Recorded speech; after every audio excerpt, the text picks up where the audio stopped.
Assalamualaikum warahmatullahi wabarakatuh. Nama saya Muhammad Arya Langga Wijaya. Saya akan menjelaskan materi dasar di rumus Microsoft Excel. Langsung saja saya akan mulai. Di sini ada rumus inisial. Nah, inisial itu adalah salah satu rumus yang paling dasar, yaitu meningkat sebuah nama. Kita contohkan di sini menggunakan kode left, bisa juga dengan right. Nah, terus kalian tinggal masukkan di sini buka kurung, pencet kolom yaitu B4. Nah, kalian akan koma di sini untuk menambahkan option baru yaitu 3 kata. Nah, agar inisialnya ini tidak kata tunggal. Nah, kita akan mendapatkan sini 3 huruf. Nah, yang berikutnya adalah rumus sum. Sum ini adalah menghitung penjumlahan dari nilai yang dimasukkan. Contohnya, kita mau menjumlah nilai-nilai yang ada pada 5 kolom ini, kita akan menggunakan rumus sum. Di sini adalah sum buka kurung. Terus di sini kita masukkan, dia ada di kolom D4. Nah, D4 sampai H4. Nah, kita ke sini. Nah, otomatis kalian akan mendapatkan nilai dari penjumlahan ke 5 nilai tersebut. Kemudian adalah ada average. Average atau average itu adalah menghitung rata-rata dari setiap nilai yang dimasukkan. Maksudnya bagaimana? Kita akan menghitung rata-rata dari semua 5 nilai ini. Berapakah nilai rata-ratanya? Nah, kita akan langsung saja average di sini, terus kalian buka kurung. Sudah itu kita kembali ke D4 sampai H4.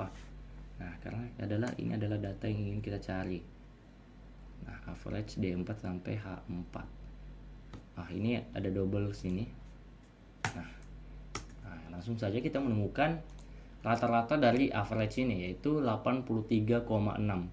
Selanjutnya adalah min dan max. Nah, min dan max ini yaitu min berfungsi untuk mencari nilai terkecil di antara jumlah angka, dan max itu untuk mencari nilai tertinggi dalam jumlah angka yang dimasukkan. Kita mulai dari min yang dulu, sama dengan min buka kurung D4 sampai H4. Nah, kita enter sini. Nah, kita akan menemukan nilai terendah dari kelima kolom ini. Nah, dari D4 sampai H4 yang paling rendah adalah 80. Itu data yang valid. Nah, selanjutnya adalah max. Kita buka kurung D4 sampai H4. Nah, ini adalah contoh data yang valid, karena di sini dari antara 5 nilai ini yang paling tinggi adalah 90. Oke, yang selanjutnya adalah count. Count itu menghitung beberapa jumlah data yang tersedia yang bersifat angka. Jadi di sini kita akan menghitung berapakah data yang bersifat angka di antara 5 kolom ini. Karena kelimanya adalah angka, harusnya di sini tertulis 5. Jadi kita akan sini count, terus kita buka kurung D4 sampai H4. Nah, kita kasih gini. Nah, salah kolom. Nah, kita ke kolom ini, count buka kurung D4 sampai H4. Nah, kita akan mendapatkan 5. Nah, kenapa yang kolom ini 2 dan 4? Karena di sini datanya yang angka cuma ada 2. Sisanya ini tidak memiliki nilai.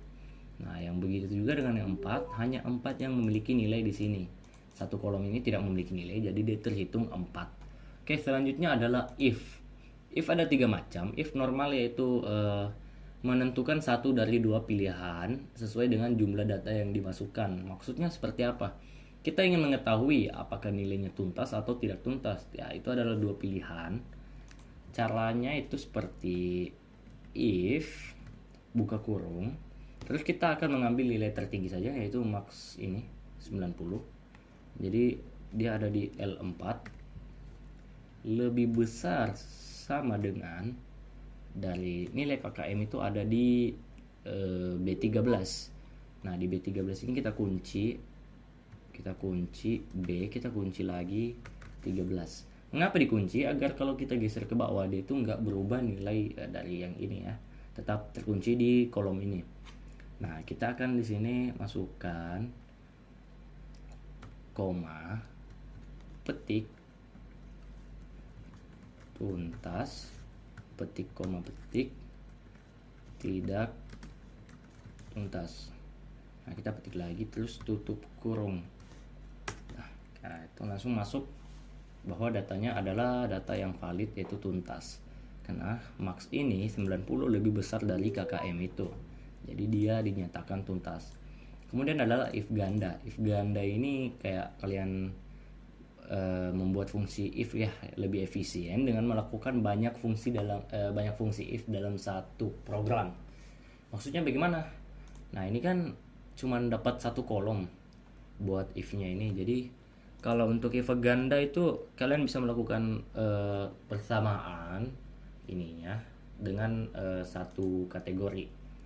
Nah, kita langsung contohkan saja. Di sini kita sama dengan if terus buka kurung, kita mulai dari D4 lebih besar sama dengan dari, kita kunci B13, kita kunci B, kita kunci lagi 13. Nah, terus kalian koma, if kita buka kurung lagi.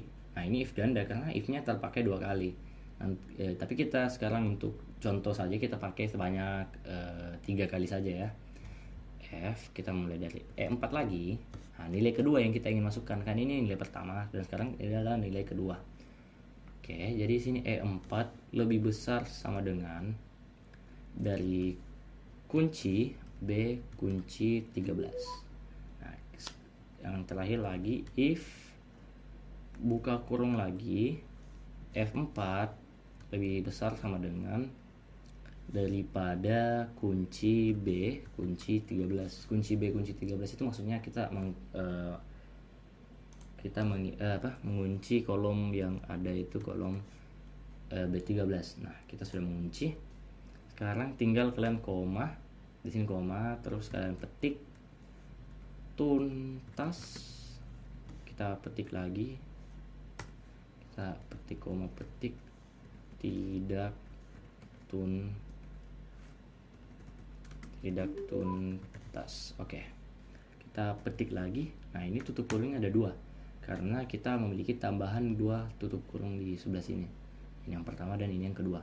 Jadi kita menutupnya 2 kali di dalam. Nah, di sini kita koma dulu, petik gagal.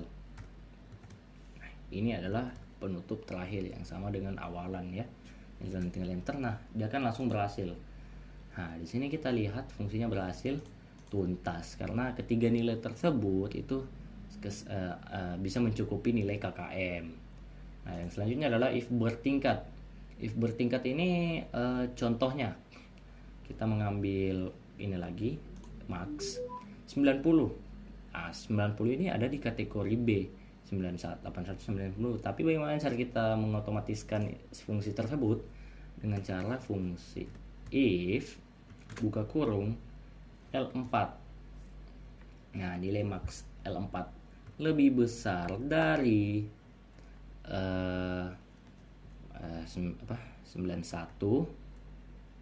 dia akan dapat predikat A. Nah, seperti itu. Terus kalian koma lagi if, nah, jika dia si L4 ini lebih besar dari 81, dia akan mendapatkan predikat B. Nah, seperti ini. Yang terakhir adalah if lagi, masih ada 2. Oke. Jadi L4 ini kalau dia lebih besar dari 71, maka dia masuk di kategori C. Nah, yang terakhir yaitu jika L4 ini lebih kecil dari lebih kecil dari 70, maka dia akan dapat kategori D. Nah, kurang lebih seperti ini. Kalau seperti ini kalian tinggal gunakan ini sebanyak, nah gini, langsung saya kita enter. Nah, karena nilai L4 ini si max berada di L4, Nah, nilai L4 ini berada di B. Nah, otomatis dia di B. Kita buktikan dulu kalau kita mengubah nilai yang ini, si max ini menjadi 91. Nah, 91. Nah, kita lihat di sini L4. Ini L4, terus kalian lihat di sini. Enter.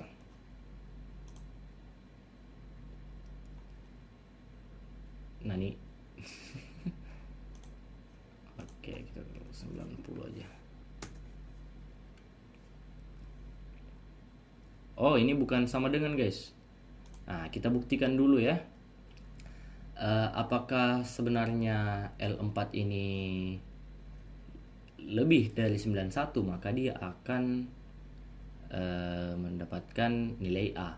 Kita coba ganti di sini menjadi 92. Nah, dia otomatis belum menjadi A. Satu kesalahan di sini, saya tidak menambahkan sama dengan ya. Nah, setiap ini kita bisa mendapatkan sama dengan. Nah, di sini juga dapat sama dengan, dan di sini sama dengan. Oke, nah begini juga udah jadi. Nah, kalian dapat A. Nah, coba di sini boleh jadi 91. Nah, itu bisa kan tetap jadi A. Oke, ini kita perbaiki dulu if gandanya. Oke, nah sekarang kita kembalikan nilainya seperti normal, 90.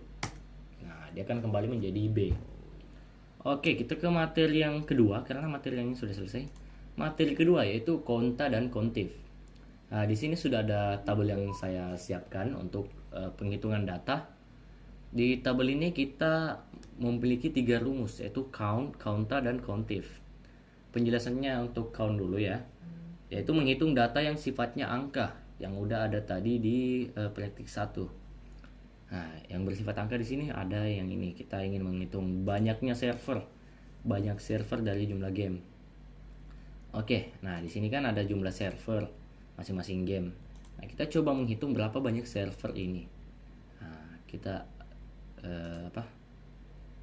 kita memiliki di sini sama dengan count terus buka kurung. Nah, ini kan di kolom E4 sampai E13. Nah, enter. Nah, ada 10. Nah, di sini ada 10, 1 2 3 4 5 6 7 8 9 10. Ada 10 jenis server dari 10 game yang berbeda. Oke. Terus kita akan mencari counta, yaitu menghitung data yang sifatnya teks. Untuk contoh kita ambil data game saja ya. Nah, berapa banyak game di sini kita ingin mengetahuinya, walaupun kita bisa mengetahui ini. Tapi kalau dimisalkan nomor data ini tidak ada, otomatis kita maunya otomatis, tidak mencari manual.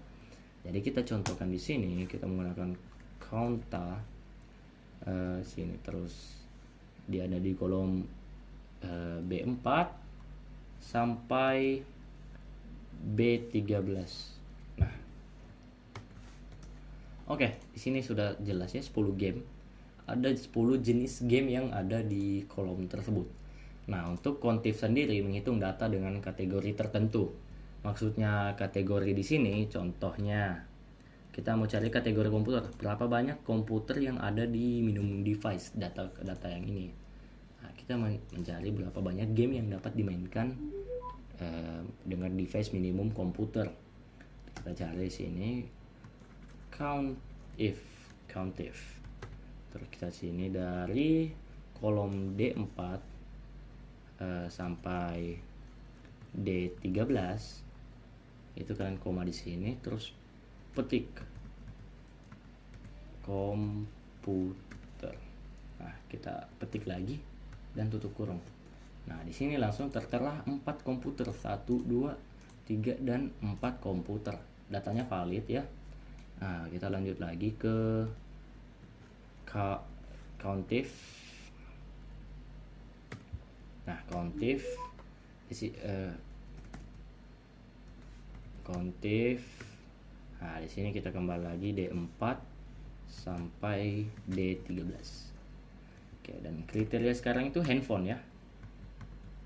hand phone. Oke, kita kasih petik lagi. Nah, kita tutup kurung. Nah, langsung datanya valid. Di sini ada 1, 2, 3, 4, 5, 6 handphone. Nah, datanya valid dan berfungsi dengan baik. Terus materi selanjutnya yaitu yang terakhir, yaitu upper, lower, dan proper. Upper ini berfungsi untuk membuat semua kalimat menjadi huruf besar. Jadi semua nanti ini yang di kolom-kolom ini bisa menjadi huruf besar menggunakan rumus upper. Dan lower adalah kebalikannya, yaitu membuat semua huruf menjadi huruf kecil. Contohnya di sini kita bisa membuat semua ini menjadi huruf kecil, tidak menyisakan satupun huruf besar. Dan untuk proper berfungsi untuk membuat huruf awal kata menjadi huruf besar. Jadi kayak gini, awalnya saja yang huruf besar, kayak M-nya besar, R-nya besar, E-nya besar. Kita coba upper dulu ya. Upper. Terus kita buka kurung. Nah, ini kolomnya ada di B4. Nah, langsung tutup saja. Nah, ini langsung menjadi huruf besar semua kan? Nah, kita coba di lower B5, tutup kurung. Nah, langsung menjadi huruf kecil semua yang di sini B5. Nah, kita lanjut ke sini, proper. Nah, proper dari ini. Nah, ini kan acak-acakan nih. Kita mau perbaiki dengan cara seperti ini. Nah, semua hurufnya langsung kembali awal katanya menjadi huruf besar. Nah, mungkin cukup sekian untuk materi dasar Excel kali ini. Kalau ada salahnya mohon dimaafkan. Waalaikumsalam warahmatullahi wabarakatuh.